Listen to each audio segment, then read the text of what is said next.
साथियों, ये देश के मूल निवासी आदिवासी हैं और इस देश पर सबसे ज्यादा अधिकार किसी का है तो आदिवासियों का है। भले इस देश में 12 करोड़ आदिवासी हैं, पर फिर भी जो अधिकार उनको मिलना चाहिए वो अधिकार नहीं मिल पा रहे हैं और एक एक कर कर भाजपा की सरकार उनके अधिकारों को छीनने का काम कर रही है। जितने भी हमारे संवैधानिक अधिकार हैं उनको कमजोर करा जा रहा है, उनकी जमीनें छीनी जा रही हैं, उन पर अत्याचार करे जा रहे हैं। सबसे पहले मैं पैसा कानून की बात करना चाहूंगा। पंचायती राज एक्सटेंशन टू शेड्यूल एरियाज, इसका उद्देश्य था कि जो शेड्यूल एरियाज हैं उसमें पंचायती राज को किस तरह से और मजबूत करा जाए, क्योंकि आदिवासियों की जरूरतें अलग हैं, उनके कानून अलग हैं।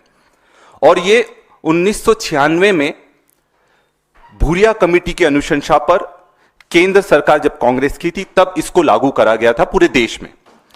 पर हकीकत यह है कि आज भी प्रभावी तरीके से इसको लागू नहीं करा गया है और आदिवासियों की लड़ाई का सबसे मजबूत हथियार है पैसा कानून।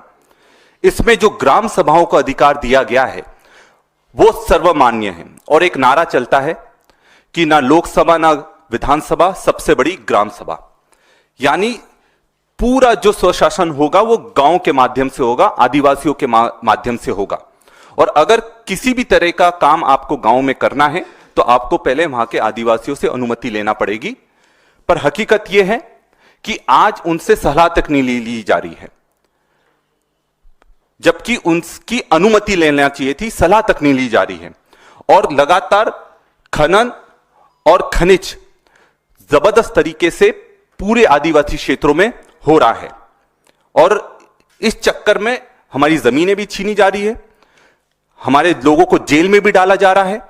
और यही कारण है कि सबसे ज्यादा जेलों में अगर कोई बंद है तो आदिवासी इस देश में बंद है, क्योंकि वो अपनी जमीन देना नहीं चाहता और पुलिस और प्रशासन अन्याय कर कर उनको जेल में बंद करने का काम करते हैं। इसी कड़ी में जो वन अधिकार अधिनियम है, जो वन अधिकार फॉरेस्ट राइट एक्ट है, ये हमें हमारे जंगलों पर अधिकार देता है और वन समितियों के माध्यम से अगर कोई भी आदिवासी कहीं भी पट्टा चाहता हो तो उसको देने का अधिकार वन समितियों को होता है। पर हकीकत में ना आज तक कोई पट्टे मिले हैं, ना वनों पर, और जो माइनर फॉरेस्ट प्रोड्यूस है उन पर भी किसी तरह का अधिकार आदिवासियों को नहीं मिला है। एक बहुत बड़ा प्रकरण मैं आप सबके सामने लाना चाहूंगा जो कि मध्य प्रदेश का है। उस मध्य प्रदेश में 40% वनों का निजीकरण करने जा रही है सरकार और मध्य प्रदेश का फॉरेस्ट एरिया बहुत बड़ा है और ये कहकर कर रहे हैं कि ये जो जंगल है ये खराब हो गए हैं तो इनके डेवलपमेंट के लिए हम निजी कंपनियों को वो जंगल दे देंगे ताकि वो उसका विकास कर सके। पर उसमें सबसे बड़ी बात जो छुपाई जा रही है, ये जो क्षेत्र है यहां पर आदिवासी बसता है, या तो उसके चरागाह है या उसकी खेती बाड़ी है, तो उनको वहां से हटाने की पूरी तैयारी मध्य प्रदेश सरकार ने कर ली है और इसका जबरदस्त विरोध जमीन पर हो रहा है। और पहले भी ये कोशिश कर रहे थे, 2021 में भी उन्होंने कोशिश करी थी कि ये 40% वनों को निजी कंपनियों को दे दे, पर उस समय भी विरोध हुआ था। अभी वापस कोशिश करी तो अभी वापस विरोध मध्य प्रदेश में शुरू हो गया है। दूसरा, वन अधिकार अधिनियम का उल्लंघन का मैं उदाहरण दूंगा, हसदेव जंगल। हसदेव जंगल हमारी सबसे बड़ा सम्मान की बात थी क्योंकि बहुत बड़ा जंगल है और हकीकत यह है कि वहां पर अभी तक 1 लाख से ज्यादा पेड़ों को काट दिया गया है और आगे खनन के लिए वापस से 2.5 से 3 लाख पेड़ों को और काटा जाना है। और जिस तरह का संघर्ष आदिवासियों और प्रशासन के बीच में हुआ, आप मीडिया के साथियों के द्वारा इस चीज को उठाया गया था, कई चैनल के बारे में बताया गया था, पर और प्रभावी तरीके से हमको इसको उठाने की जरूरत है। इसके साथ में एनसीआरबी के डेटा की मैं बात करना चाहूंगा। एनसीआरबी का डेटा मतलब नेशनल क्राइम रिकॉर्ड ब्यूरो का डेटा। पूरे देश में सबसे ज्यादा अत्याचार अगर किसी राज्य में हो रहे हैं वो मध्य प्रदेश में हो रहे हैं, उसके बाद राजस्थान का नंबर आता है, उसके बाद उड़ीसा का नंबर आता है। यहां पर वर्तमान में सभी तीनों राज्यों में भाजपा की सरकार है और मध्य प्रदेश में दुख की बात यह है कि जहां 22% जनसंख्या आदिवासी है, तब भी उनका शोषण रुक नहीं रहा है, उन पर अत्याचार रुक नहीं रहे हैं। इसके मैं कुछ उदाहरण दूंगा। सबसे पहले सीधी कांड के बारे में मैं बात करना चाहूंगा। सीधी कांड में भाजपा के नेता ने आदिवासी पर पेशाब कर दी, उसके सम्मान को पूरा तार तार कर दिया, आदिवासी समाज के सम्मान को पूरा खत्म करने का काम करा। पर भाजपा सरकार आदिवासी की रक्षा करने की जगह जो आरोपी था उसको रक्षा करने में लग गई। उसके साथ में नेमावर कांड, नेमावर में जो कि एक आदिवासी बहुल क्षेत्र है, मध्य प्रदेश में नेमावर में 5 लोगों को जिंदा गाड़ दिया जाता है, जिसमें से 3 बहनें थीं, एक छोटा भाई था और एक उनकी माता थी, और 5 को जिंदा गाड़ दिया जाता था। उनको मिल नहीं रहे थे, उनकी ना एफआईआर हो रही थी, और क्योंकि वो विधायक के लोग थे, जो बीजेपी का विधायक था, उन पर कार्रवाई करने में 2 से 3 महीने लग गए। जब हमने आंदोलन करे तब जाकर उन पर कार्रवाई करी गई। उसके बाद नीमच कांड की मैं बात बताना चाहूंगा। नीमच कांड में मध्य प्रदेश में एक आदिवासी को गाड़ी से बांधकर रगड़कर मार डाला गया। किसने मारा? वहां का सरपंच, जो भाजपा का सरपंच था, मनोज ने, उन्होंने इस कृत्य को अंजाम दिया। तो लिस्ट बहुत लंबी है, और हकीकत यह है कि जो शोषण कर रहे हैं वो भाजपा के लोग हैं, सरकार के लोग हैं। अभी 2 दिन पहले के एक और वाक्य मैं आपको बताना चाहूंगा कि किस तरह से आदिवासियों की जमीन जबरदस्ती ली जा रही है। थाना विधानसभा, जो कि झाबुआ जिले में आता है, वहां पर एक आदिवासी को इतना पीटा गया, प्रताड़ित करा गया कि उसने, युवा ने फांसी लगा ली, और अपने सुसाइड नोट में उसने बकायदा लिखा है कि मैं प्रशासन के पास गया, प्रशासन ने किसी भी तरह से हमारी मदद नहीं करी, और प्रताड़ित होने के बाद मैं फांसी लगाने वाला हूं। तो हकीकत यह है कि न्याय किसी को नहीं मिल रहा है, और इसी तरह आदिवासियों की जमीन पूरे देश में छीनने का काम भाजपा के लोग कर रहे हैं। और आज की एक ब्रेकिंग न्यूज आपके पास भी आई होगी। राजधानी भोपाल में एक नाबालिग बच्ची के साथ, 14 साल की बच्ची थी, उसके साथ लोक रंग कार्यक्रम, जो कि सरकारी उसका आयोजन करती है, उसमें बलात्कार करा गया।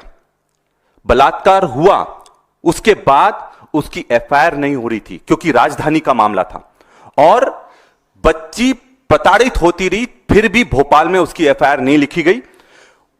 उस बच्ची को एफआईआर लिखवाने के लिए 600 किलोमीटर दूर महूगंज जाना पड़ा, जहां की वो थी। तो आप सोचिए, अगर न्याय के लिए हर आदिवासी को 600 किलोमीटर जाना पड़ेगा तो उनको न्याय कहां तक मिलेगा। इसके अलावा हमारी जो विचारधारा है वो आदिवासी को सम्मान दिलाने की विचारधारा है। जो राहुल गांधी जी अक्सर कहते रहते हैं कि हमारी जो लड़ाई है वनवासी बनाम आदिवासी की लड़ाई है। कांग्रेस, राहुल गांधी जी, सब लोग पूरी ताकत से बोलते हैं, आदिवासी समाज बोलता है कि हमें आदिवासी बोलो, हम वनवासी नहीं है। पर भाजपा और आरएसएस हमें वनवासी बोलती है। क्यों बोलती है?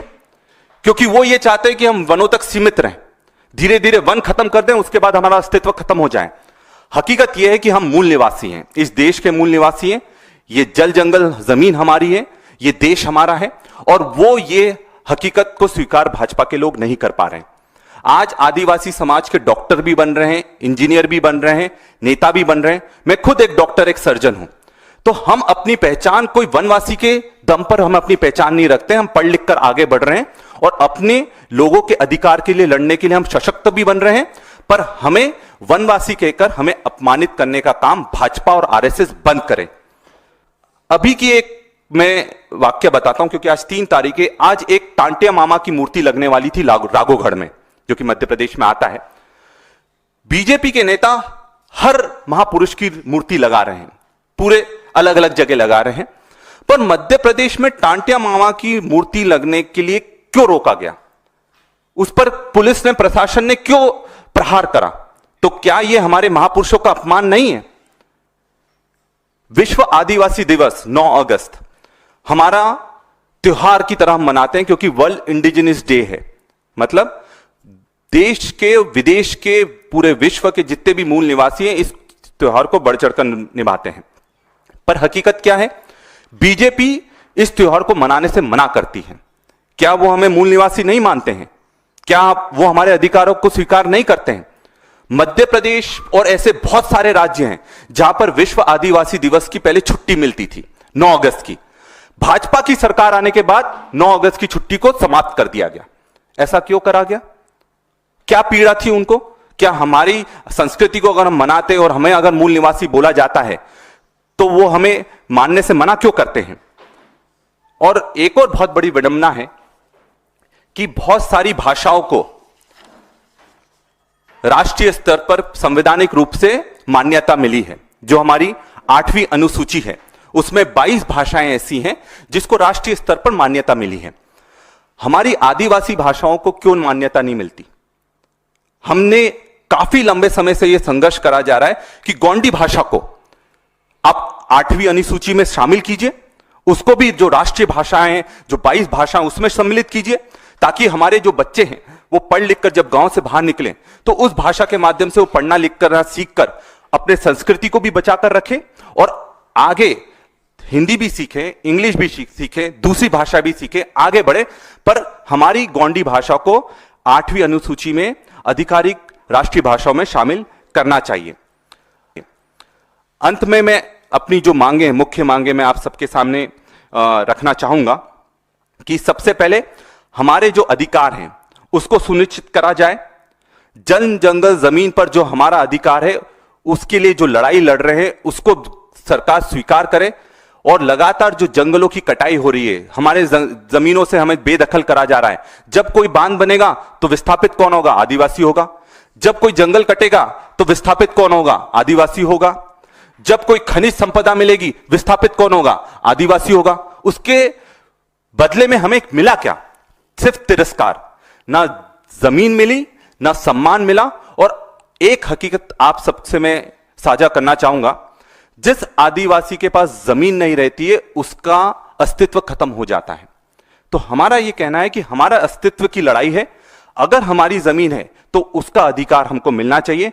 हमारी भाषा को, गोंडी भाषा को 8वीं अनुसूची में शामिल किया जाना चाहिए और 9 अगस्त को सार्वजनिक अवकाश मिलना चाहिए।